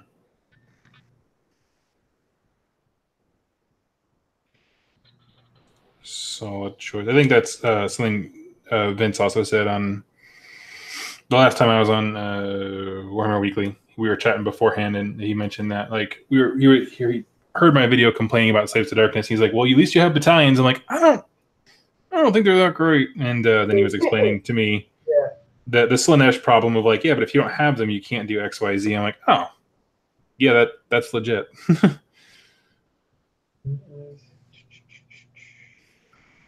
Speaking of Vince, like big fan of Vince and Tom. They won the tournament they went to. Was it Holy Havoc? I think, or it was Holy Wars. One of the two. I think they came in first place, which is awesome. But what kind of bummed me out, because they explained it on their show, like, you know, they stayed on the same table the whole time, and that table had a 12-inch range, and that kind of like that not made me sad. It disappointed me, because I know if I went to that tournament, I would have loved to play them. But being that I play a lot of shooting, it'd have been like, well, I would love to play with you and compete, not just play against you and like, all right, you can kill me with your Daughters of Cain. It's nice to meet you. I appreciate everything you do for the community, but it's like making a table. Like, I don't know, maybe if they had a rule where you can't play on the same table twice or anything, but for them to be like, yeah, here's our kick-ass army. Not saying, hey, don't take the best thing, take the best thing, but also it's like, man, I would have loved to have played them and competed. And I know if I would have showed up to that tournament, I wouldn't have been able to compete, because I would have taken a very shooty list like I usually do. And I'd have been like, oh, 12-inch range? Dang. Well, it was nice to meet you. It's good to be here. Yeah. Yeah, so if you're not familiar, like basically there's an event called Holy Havoc where Steve Herner makes incredible tables that one day I would love to go play on. Oh my gosh. And basically part of the event is you can either choose who you play against or what table. And so the table was like, was it an Olgu?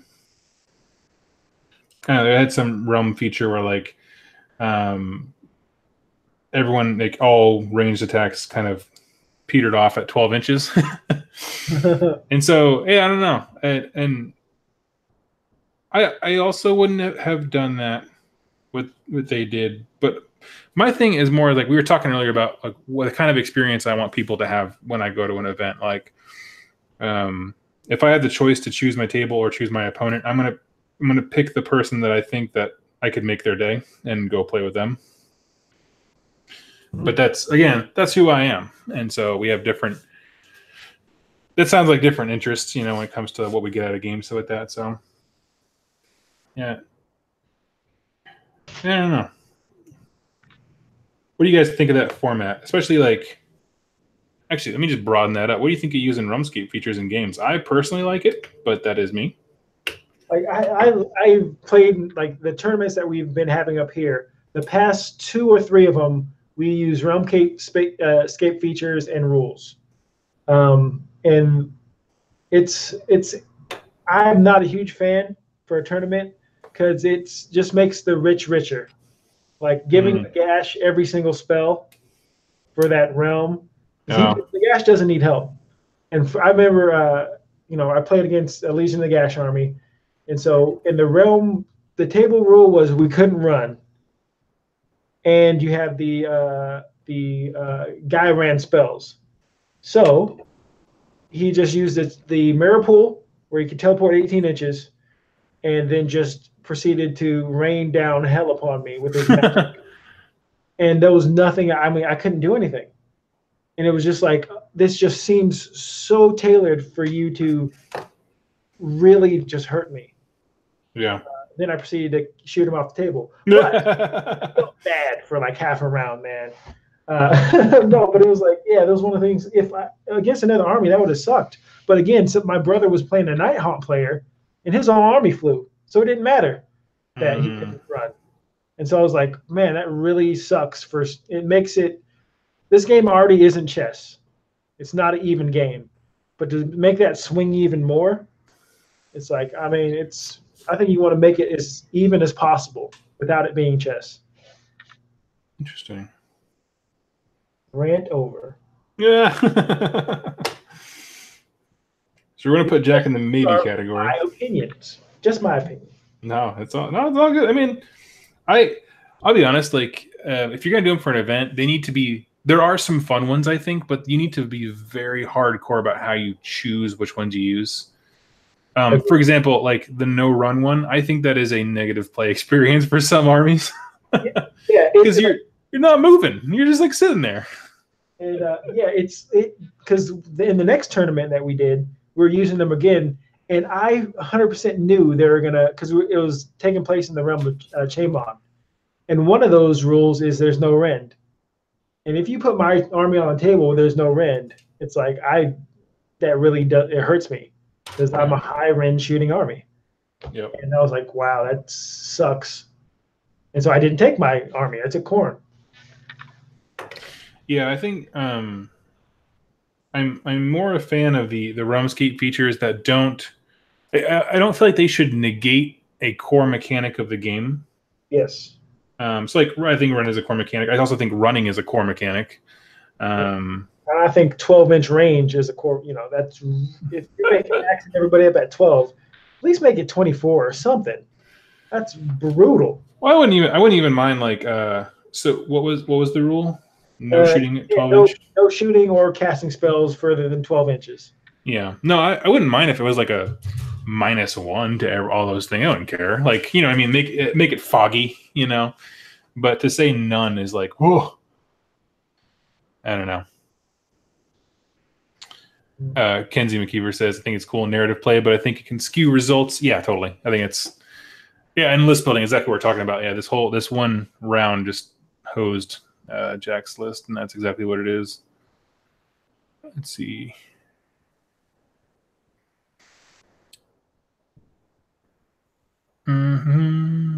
Oldstone, the big thing Vincent Tom said about their strat was landing 9-inch charges, so even luck was on their side. Yeah, totally. I mean, I don't mean to say that like they had no skill in their game or like that. Like I think they're both good players. I mean, they've both competed well in major events. It's more just the idea of choosing the same table over and over again. But, I mean, but you like that also goes back to the question: is how big is winning to you? That's fair. That's actually very apt. I go to these tournaments to win. I mean, I'm paying money, and there's a prize at the end, and just one of those things like how competitive do I want to be in this? Like I said, I had less fun at a tournament that I did really well in that you and my brother, didn't do very well in because I'm like, oh man, my friends aren't having fun. Yeah. Corey says rules are stupid. Let's start our own Warhammer. Yeah, dude. What's the Bender from Futurama thing? I'm gonna start my own blackjack hookers.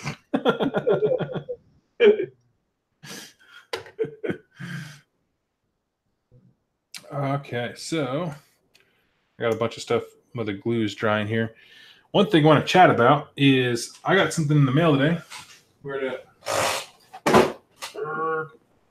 see if I can even fit this colossal box on my camera. Blackstone Fortress. So you're a fan of Silver Tower, aren't you? Yeah, I love Warhammer Quest from back in the day, and I like Silver Tower. I own Shadows over Hammerhall, but I've never played it. They're a little bit different. Isn't that one like more of a D&D type thing? Oh, yeah. It requires a Dungeon Master, not D&D, but that is legit. Looks beautiful. Can we get it open, a little unboxing action? Yeah, let me just get these guys out of my way here. Get this arm to stick on. Unboxing is I think the dumbest thing in Games Workshop stuff. Like, ooh, look it's plastic stuff. Yeah, I'm not. So okay, the only reason I like unboxing things, I think they add value, is if you are someone who does a lot of conversions, it's really nice to see the sprues. Okay. You know what I mean? That's kind of my only thing. Other than that, I'm like, I don't get so much excited about a product, but like the experience that product will give me. So like, don't show me unboxing videos. Show me like people playing and having a great time. Yes. I'm sorry, this is taking forever because his arm just will not glue. But yeah, and it's kind of hard because like I know this is not GW's intention, but like when they sent it to us, me and another podcast producer, we got it today, and then they released the embargo on it today. So it's like no one has content ready for it except for like the people in England who got theirs like forever ago.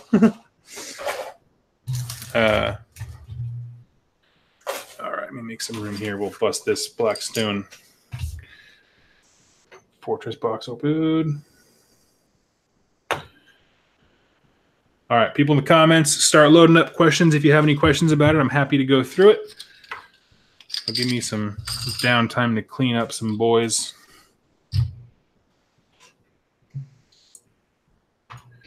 The thing that caught me interesting was like a lot of the unboxing videos are kind of dying because now that Games Workshop is releasing so many things, like they're doing their own unboxing. Like they had an article out earlier this week about the contents. I was like, oh, well, I don't need to make that video then. All right, let me see if I can get this looking good. All right. Oh yeah, Ostone, I saw that. Did you hear about that Blizzard? All the backlash. No. For this? Oh, did you say no? Mm-mm. Oh, so I guess I can, from what I've seen, boil it down. They announced they had the BlizzCon every year, right? Yeah. So they announced this new game, and you can tell me if I'm getting this wrong, Oathstone. So it's a MOBA. It's like a phone game for Diablo, and just the backlash because everybody's expecting Diablo 4, and you know, one of those pay for everything microtransactions phone game, and it's just like that's not what we wanted. Didn't they do the same thing recently with Command and Conquer, and people like absolutely lost their stuff? I don't know why anyone thinks it's a good idea anymore. Okay, so people in chat, what do you want to know? Let's walk through these things here. Okay, so up first, I'll tell you what, I want to put this part here so we can cover up so you don't get like visually overwhelmed here. So we have our Chaos Lord, who has a name. It's not on the side of the sprue. I'll dig it up later. But if you don't know, I used to have a Iron Warriors Chaos Army that I heavily converted, modified, and like a dunce, like I am, as Doug Griggs, I sold it off. So what? I know, yeah. I am super shocked about this thing. Your Zinch demons and your bone splitters and your no. I'm just saying. I'm not great at holding on to things. But that's you. And we love you. Leave only footsteps, take only memories. That's my wargaming mantra. Yes, and Ace, you are correct. He does have a Thunderhammer-esque weapon, which is interesting. Yeah, and his backpack, you can't really see it on my camera. Maybe you can. His backpack there in the dead center is super cool. It's like kind of like the machine metal like tendrils have come out of him, and it's kind of wrapped around his backpack. So it's, I don't know, it looks super cool. Joel asked, do they give you any storage or sorting this time? Yes, they actually do. They gave me this really nice, it's just a pre-filled bunch of Ziploc bags, but they are these nice ones that like, I think protect it from UV light. It has that tint to it. So even if you have to set out in the sun, nothing will damage the stuff inside. So we'll get to that in a second. So we got a whole bunch of Ziploc bags for stuff on here. The only thing I'm not sure about is because they kind of mashed all of the heroes into like 2 sprues. So they're kind of all over the place. But here you have your Rogue Trader guy in the bottom, your Astropath guy who can like super smite, and 2 what are they called? Ratlings, the small guys. So super legit. Does the largest hex piece? Let's find out. I'll figure out the hex piece thing in a second. And then yeah, your other heroes. Big robot guy. I thought the robot guy would be bigger than this. He's not actually significantly taller than most. I'm putting together a review video that kind of dives into what these things do, throughout what they do in this game, and then also do in 40k. And so far, the only ones that are really significant to armies in 40k, if you play, the big fat priest guy here, who's like a bishop or something looking dude. He's super important. He's going to be very important for Sisters of Battle because he has a keyword that gives them all +1 attack. Super legit. Yeah, so that works there. And then they give you 2 identical sprues, which have all your enemies. I'll just take one off so it's not like super overload visually. We get a bunch of Chaos Cultists. There's actually Beastmen here. There's like 2 or 3 Beastmen. So I don't. There's his legs. Oh, there's his head. Nope, just part of him. Anyway, they're spread all over the place. Aligned to a god, or are they just unaligned beastmen? I think it's unaligned. I don't think anything in this set has an alignment. That's interesting. Yeah. Because there aren't in 40k, are there? Just Zangors? There are. So there used to be, like many moons ago, there used to be like different levels of mutation and stuff like that. So people used to play Beastmen as like cultists and things like that. But yeah, there's no true Beastmen. There's Zangor, but there's no true Beastmen. Someone said, Shiner Chen said, read the lore on the robot guy. Yeah, so if you don't know, the robot guy in this box is over 40,000 years old. Oh. That's not true. He has to be at least 30 because he's older than like the rise of the Emperor in this scenario in this universe. So pretty crazy. So yeah, he's legit. Wow. Which guy they're talking about on those models up there? So he is. I could probably get a picture of him here. He's right down here. He's the. I don't know. There's not much to look at on the sprue, but he's basically a robot that's like a head and shoulders taller than most humans. I'm sure there's a picture of him here. Nope. So just to give you guys an idea, I'll just actually flip through and try to find a picture of him here. These rule books, they give you a bunch of them, and they are loaded to the gills with pictures and stuff. It is actually kind of insane. That has one picture. Let's see what else we got. Here has one book I looked through earlier that had just a ton of really great. Oh, here it is. Oh. I can look it up later. Okay. Anyway, UR025 is the quote-unquote robot guy. So, yeah, he's super cool. He looks very like, I don't know, like 1940s, like classic sci-fi-ish kind of robot, which is kind of what the Mechanicus has going on too. Like Danger Will Robinson type guy? Yeah, exactly. Yeah, that kind of super over-the-top spacey. But stuff you get in here, like I said, 5 books. You have a whole book dedicated to what they do in 40k, like their actual like data sheets or whatever. Oh, that's cool. Yeah, I went through most of them. There's only like 1 or 2 that are going to be like people who are real hardcore gamers are going to want. Most of these folks, it's kind of like if you had a solo that could work for Grand Alliance in Age of Sigmar. They don't key off synergies or anything like that a whole lot. They're just kind of cool, and you can bring them if you want. They're like the elves, like the the 2 elf characters from Silver Tower. Exactly, it's exactly the same thing. So they have background, which is I'm going to talk about that in a second. Why I think that's important, but it's just it's kind of like the Silver Tower thing. I was like setting the scene of what is the Blackstone Fortress and all that stuff. Your basic rules, which just kind of outlines how turns work, what the mission is, that kind of stuff.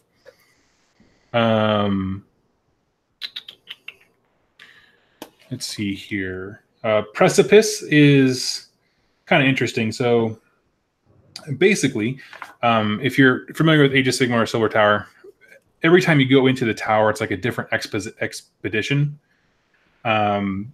If you're playing a campaign where you do that multiple times, Precipice is the name of a city where you go back to rest and resupply. So in between games of this thing, it's kind of like a campaign where things escalate and you kind of accrue resources and get better weapons and junk. So anyway, Precipice is the town where you can do all that. It's a campaign supplement, and combat is literally just, they have an entire separate rule book for actually doing combat. So it's a lot of little books, but I like how they have it all kind of segmented out. Is it a minimum 2 players, maximum 4?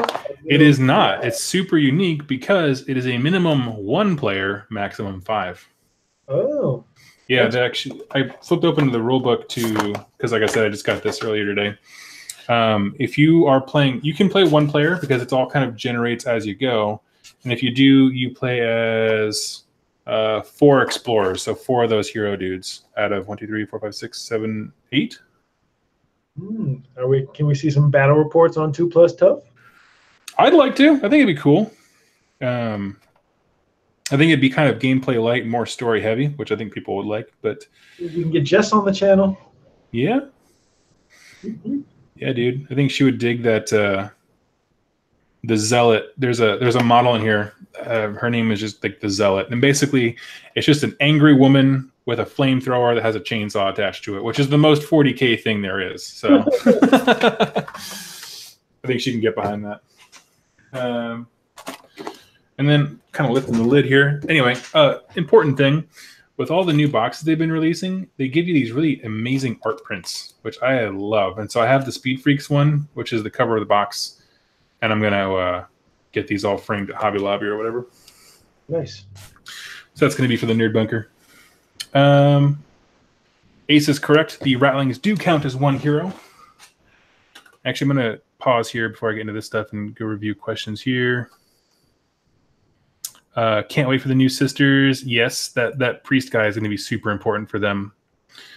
Joel says this stuff looks like it's good for kill team. I don't know if we're going to get kill team rules for them. I wish we would. I think if nothing else, we would get like a part like that brings these heroes into like the commanders supplement, which is where you use bigger characters. I think they more fit into that category because these are supposed to be like the most badass people of the galaxy. I mean, every story is supposed to be that. So I'm curious. I'd like to see them because I'm going to get in a kill team hot and heavy. So let's see. Like as far as like story goes, I know with Age of Sigmar, like the story it keeps progressing. Like right now, you know, the Realm Wars happened. Yeah. And now we're dealing with the effects of the Necroquake and whatnot. Mm-hmm. And we're moving forward. I'll think, you know, with the Moonclan, we'll probably get more progress. Now, when does this take place? Does this take place now in 40k, or? Yes, it is. It is current. It doesn't move things forward. It's kind of so like the same kind of concept as Silver Tower. Like Silver Tower is all those things that we're reading about in the Mortal Realms are happening, but this is just this one specific place. Okay. Yeah, it's kind of like that. Where like you can kind of. It's kind of timeline agnostic, so you can kind of plug it in anywhere. It kind of works on its own. Yeah. I never played Shadows over Hammerhall, but I assume that happened already because it came out and first edition was out.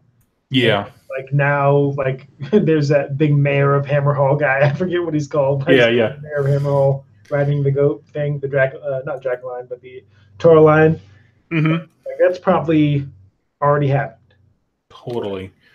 Let's see. Kinsey says, I wonder if I can convert the Eldari Ranger, the Eldar one, into being a Dark Eldar, which I'm just going to straight up say, answer your question. Yeah, you totally can. I think to give you some ideas, Kinsey, a cool thing to do, I'm going to point to it here. This is the weapon they give you. Actually, let me put something over darker so you can kind of see a contrast. This is the weapon they give you. If you were to swap that with a more quote unquote dark LD weapon, you know, their weapons have a little bit more of a different like aesthetic. I think honestly, you don't need to do a whole lot more than that because the blade is super cool. You can give it a witchblade if you want, but like the pose, the dark hood, it just looks dark and mean. I haven't actually seen if it's supposed to represent. Oh, it is a female. Okay, so yeah, I think just a few weapon swaps and it looks like a really convincing Dark Eldar model. I have a lore question. Yes. Jack from Seattle. So you pointed this out to me last night when we were at Mox. There was a guy who had Harlequin stuff, Eldar stuff, and Dark Eldar stuff all in the same army. Yes. Now, so are Dark Eldar not bad guys anymore? What happened there? Because I remember when they first came out, and it was like Black Templar and Dark Eldar were in a box. Mm-hmm. And, they seem really like bad guy to me. Like, what's going on with them? Yeah, so brief history of the Eldar. The entire race became Dark Eldar. Like, they just fell into hedonism. There was no one in the galaxy to fight them. And from there, a bunch of Eldar said, hey, you know what? We don't like the moral fiber of our culture. We're going to leave and go do something else. And that's what we call Craft World Eldar, the good guys. Okay. So then you have this split. There's Dark Eldar and Eldar. Good and evil, kind of like the High Elf type thing. What happened, and you're right, for the longest time, they were very separate. There was like some stories randomly in their books, their codexes, about like when things get really bad, they'll fight together, but they really don't like each other. In the lore leading up to this edition of 40k, basically a new party entered the ring that kind of unified them. They have a set of heroes that came in a set called the Triumvirate, where it's 3 heroes that are Eldar, but they kind of straddle the line between dark and light and kind of bring the faction together a little bit more. This is more game terms than it is like the narrative. The narrative gets super deep and convoluted, but realistically, when it comes to it, like they kind of operate, all Eldar operate as their own like Grand Alliance. So you can just take keyword Eldar and get Harlequins and Dark Eldar and good guy Eldar and all that kind of stuff. Mm-hmm. Does that make sense? Yes. Okay. So it's kind of all over the place. Basically, like good guy Eldar were staving off death by when they die, their souls go into a little gem, and the Dark Eldar were living forever because as long as they keep inflicting punishment on people, their lives are extended. And this third race came in and just found a way to take the best elements from both and kind of find a way to live forever. Where did the Harlequins arrive in this? That's a little... I'm not quite sure. I know that I'm sure someone in the chat's kind of probably going wild. They're kind of an offshoot of both of those. Like they're a third kind of subset. So Wood Elves, High Elves, and Dark Elves? Kind of, yeah. I mean, in the sense that in the old world lore, like Wood Elves kind of just left and did their own thing. They are kind of their own thing. Yeah, if you're in the chat and you know more about Harlequins, can you fill us in? I haven't... That's just not a faction that like stuck out to me. Dark Eldar I love, but Harlequins I never actually got a chance to dive into. We found a new series, a new thing for our show. We're going to produce Stump the Lore Master. I'm not a 40k lore master. No way. Let's see here. I'm just going to jump into some more questions here. Mackenzie, I am debating Dark Eldar for kill team, so I think they'd be a cool commander or sniper. Yeah, I think actually a sniper would be super legit because it would go really well with that cloak. It would look awesome. And they do have, the Dark Eldar have some pretty amazing sniper rifles in their lineup. I've seen the models, I like them. Let's see. Oathstone, to do a first game live. I'll think about that. Let me figure out how to do stuff, better things live, and I will do that. Ace says the 2 Ratlings count as 1 hero. Absolutely true. Let's see here. Oh, Joel says there's always 4 heroes going. It just depends on how many you control during a game. That's a good point. The way to put that. Now, are there any heroes that you can use that aren't in the box? Like with Silver Tower, they came out with a few packs of different heroes you could use, and then rules for different heroes. They came out with an app, and even most recently, they came out with a bunch of cards, enemy cards. Yeah. Use anything yet? Or it's probably not out yet. Expansions, obviously. Yeah. No, I think. I mean, based on the stuff I'm looking at, I don't see why they couldn't. Especially if they took like generic models, like a generic hero for whatever army, and then gave them context for here, like give them a name or whatever. Yeah, I think it's right for it. I think starting off with everyone being unique was a really good choice for just a modeling perspective. But yeah, it totally works. Okay, it's. I'm just going to finish up this, and then we'll hop back in the chat because I see someone's asking about more stuff about AOS. So basically, you get data sheets about each dude. Throughout the game, you're collecting artifacts and random trinkets there. Initiative is like, so who goes first in a given activation is pretty much almost random. I think this is similar in terms of like Silver Tower, where you play cooperatively, but ultimately one person wins. Okay. You know what I mean? Where like one person walks out of the Silver Tower with whatever they want, and so I think that's kind of the same idea here. Like you work together. Like even though Silver Tower, you can have a Corn guy and a Stormcast guy on the same team. Exactly. Yeah. Because they're each working for their own goal. Yep. And so, you know, you have to work together to get through the obstacles. Like here's all your, basically when you walk into a new chamber of the room, you flip over and like, oh, here's your threat. And all of a sudden it's these Chaos Beastmen bust into the room and like, so you need to work with each other to make it further along in the quest, but ultimately you need to stab each other in the back right before you win. I have a question. So Jack from Seattle. So I got into the game after Silver Tower was already released. Was it popular? Did people like it? Did people play it? Oh, dude, people lost their crap. So the thing about Silver Tower and why I think this is super important, particularly these two Chaos Brews. Before Silver Tower came out, the Tzeentch model range was pathetic. And I mean that, like, because we didn't have any of the Tzeentch, the fun Tzeentch stuff that we think of now. We didn't have Zengor. We didn't have... maybe they have Zengor. I don't know. They were in Silver Tower. But the Brimstone horrors were new with that. They were talked about, but never like they made. Olgroid Thaumaturge, the Gaunt Summoner. I'm sorry, I blanked on there for a second. But like this like random collection of like, oh, these are really cool like Warhammer Quest solo models bloomed into a whole faction. And so now we're looking at all this amazing chaos stuff. And you're like, oh, that would be amazing. Like, you know, Traitor Guard, Black Legionnaires, Rogue Psychers, which they never had I don't think they had a model for, but maybe they did. But they're like floating and held down by chains, and you're like, oh, this is so cool. So, yeah, no, people like lost their mind. There were people who you couldn't keep them in stock on eBay because tournament gamers were like, oh, Brimstones are amazing. I'm just going to buy 60 Brimstones, which is the only like Tzeentch lists I don't know, I see a whole lot anymore online in competitive stuff. Inside the dice bag, these are kind of cool. So, first of all, Games Workshop, going back to a D20, I applaud you. But these kind of awkward looking ones, which have weird symbols and little triangles with that, this is for determining where and how many enemies come out. And so these kind of correlate to, let me see, grab a thing here.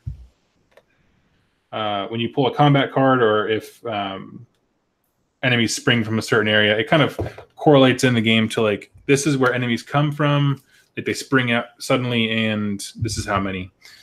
So a card might be like, hey, if you roll this one triangle here, one Beastman pops up. If you roll the 2, 3 of them pop up. Yeah, something like that. So that's your way of randomly generating enemies and things like that. I assume we're all pretty familiar with D6s. So I don't need to explain that to you. One thing that is in here that I don't want to open it and ruin it for myself, but there is an envelope that says Hidden Vault envelope, do not open until the Hidden Vault quest has been completed, and is literally sealed. So I guess like whenever you complete the campaign, which is what the actual thing is called, the Hidden Vault quest, when you complete the campaign, you're supposed to open this. I don't know what it is, but I'm very excited about it. Oh. And so the rest of it is... Oh, there's a bunch of stuff. Okay, so we have more Ziploc bags, which I'm assuming is for tokens, and maybe those other ones I showed earlier is for the tiles. But yeah, the art on these things is absolutely beautiful. And even if I don't play very much, I might use them as a background for pictures. This is amazing. So yeah, we'll wrap this up. If you have any questions about Silver Tower, if you have questions about Blackstone Fortress, ask them real quick, and then we'll move on to some other stuff here.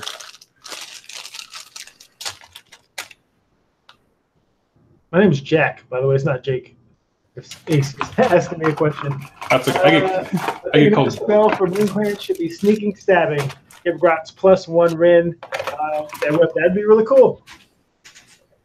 Ake 2978344. Wait, what is they give them all rend? Yeah. That's nuts. That's so much rend. I would love it if they had if it was like somewhere in the middle, like if there's more than 20 models, they get rent. That'd be kind of cool. I remember folks at my local store were clamoring for copies of Silver Tower when it was announced. They were out of circulation. Interesting. Yep. Mark from Rerolling One's Shoe, he doesn't like it. He just doesn't like the game. So, because I was like, oh, we should do it for the channel. And he was like, he vetoed it. Well, there's a reason I'm not hosting with Mark tonight. Oh, Stone is Googling what's inside the envelope. I'm not sure if I want to know. Yeah. Don't keep it to yourself. You know what? Here's the thing. I'm gonna build it up in my mind as some cool reward, and then it's gonna be like drink more Ovaltine, like from a Christmas Story or something stupid it's like that. Oh, that expires like tomorrow. You beat the game, man. I know there's a lot of new board games. Like there was a Risk like Pandemic or something like that, and it's like you could only play the game a certain number of times because you actually added stuff to the like game board, and it's like it's really fun. But it's just kind of reminds me of that because it's like something that you open, and once you've played the game, you know what it is. Yeah. So replay, but think to yourself, how many times are you going to beat this game? Yeah, that's honestly my biggest thing. Where it's like, how many? Yeah, exactly. How many times are you going to play it? Yeah. What you got in the chat? See, I switched from my greenskin 2,000 points to Iron Jaws because greenskins are awful. No, I'm just kidding. I'm afraid of the non-support, and if Games Workshop gives any orcs, it's going to be for Iron Jaws. Agreed. I've heard rumors that Iron Jaws are getting more units, but also I've heard other things that greenskins are in a bad place. Hopefully they get stuff. But yeah, they're not in a good place. I remember I thought it would have been cool if greenskins were order and everything else was destruction or something like that, because they did fight together for a while. Mm-hmm. And then like maybe Gordrak kicks the greenskins out, like you guys aren't good enough, and Sigmar can swoop them up. I'm like, hey, come fight with us. That'd be kind of cool. I think a design space I want explored is like cross Grand Alliance factions, like because yeah, you're right. I want order orcs for that exact reason. There's actually a lore basis for it, but also I want like death humans. You know what I mean? I want like, I don't know, free people who like, and there's tons of stories about Sylvaneth and free people, like this weird mutual relationship. Like I want that. Mm-hmm. Mm-hmm. Yeah, because there's like when you read what was the book, The Gash Undying King. Yep. Yeah, there's tons of humans who. Yeah, they're not good guys. They're all death people. They're all necromancers, but like they're not bad guys. Exactly. Oh yeah, I'm sorry. I shouldn't say that. Like they're not order. They're not free people, but they're not. Yeah. Yeah, I agree. Oathstone, hoping Ideneth was death. Yeah, exactly. So I think that'd be a cool design space to walk into. I think it would take a lot of very careful crafting and planning, but I think the rewards would be incredible. And GW is obviously playing the long game. They're a company to make money, and you can't. There's a release schedule. Mm-hmm. Put stuff out so people can buy it, and put more stuff out, people can buy it, and like there are armies that you can just look at and like, okay, you're probably not going to see for a while. But one of the most shocking things was like Skaven and the place they're at, because Skaven's like GW's kind of like baby. Like yeah, well, it's original IP. Yeah, like orcs. There's tons of fantasy universes have orcs in it and whatnot, but Skaven, that's your thing, man. They're awesome. It's like when I think of Ratman, that's GW, and they need some love. Joel Rohn, you're correct. Sigmar interacted with Greenskins, not Iron Jaws. You're correct. But we're saying like those kind of cross Grand Alliance things would be awesome. Even if it's not Iron Jaws. I don't care about that. It's just about like any unit. So. Well, actually, if you listen to the audio dramas, the Big Red guy fought with Stormcast. Oh. See, I Or just realm explained to you. Well, realm explain. See, okay. I remember, so like I said, like when I started this channel, like people generally were not into Age of Sigmar. A lot of curious people, but no one was really like paying attention.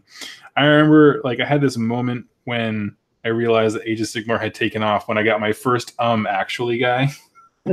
Actually, like, oh, that means you've read this and feel confident enough to be nerdy about it. Nice. Then you get a lot of backlash for a Seraphon video. Oh my gosh, I got so basically. So basically, I made my Seraphon week. I recorded it all, and then like 2 days later, that short story from Align Importance came out, where it's like, oh, we're not just memories. Possibly we spawn from spawning pools again, and people just like lit up my comment section. I was like, ugh. It was good. It's very good because that means people were reading, and I'm very excited about it. It was just very funny.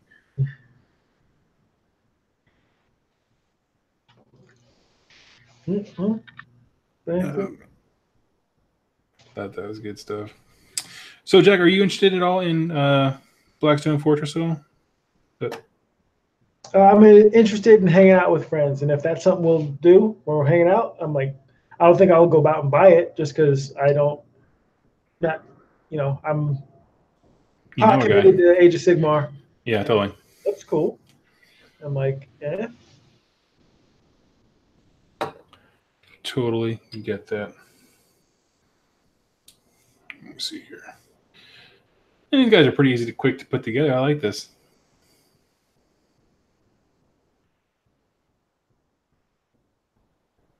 Oh, Cohen said he saw us drinking on Instagram. Yes, that was a fun time. Last night we all that was fun. Got together, and if you're ever in the area, highly suggest going to Mock's Boarding House in Bellevue. It's a great place for drinks and stuff like that. So, I think wow, that was 2 hours. Nice job. I don't have anything else to talk about. Okay, well, I'm going to let you all go. Thank you all so much for hanging out with me, and you should go. If you haven't already, I don't know why you wouldn't, but go subscribe to Rerolling Ones because they have awesome battle reports for Age of Sigmar. And I assume you're subscribed to me. If not, do it. And I will be talking about Blackstone Fortress and building orcs and all kind of stuff so very soon. So thank you all so much for watching, and we'll catch you next time. Everybody have a good night.